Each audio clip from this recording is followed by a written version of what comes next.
Magandang araw mga kagabay. Ngayon po'y May 1, 2024, first Wednesday of the month. At ngayon po'y kapista ni San Jose ang Manggagawa. Napakaganda po ng halimbawang ibinibigay ni Saint Joseph.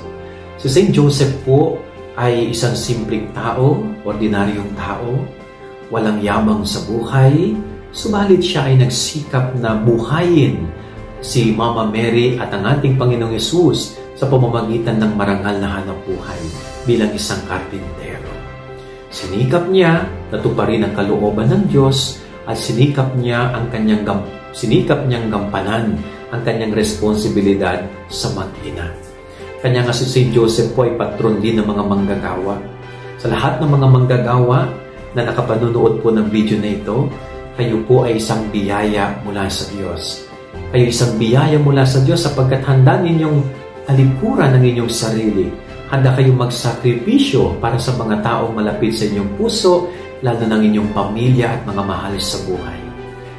Katulad po ni St. Joseph, patuloy nawa kayong maging huwaran ng pagtupad sa kalooban ng Diyos. Patuloy kayong maging huwaran ng biyaya ng Diyos sa inyong kapwa-tao, lalong-lalo na sa inyong mga mahal sa buhay. So, Happy Labor Day and God bless po sa lahat ng ating mga manggagawa sa araw na ito. At ang ating gabay-aral ngayong maghapon, God bless po sa inyo lahat. Pagpalangit kayo ng Panginoon.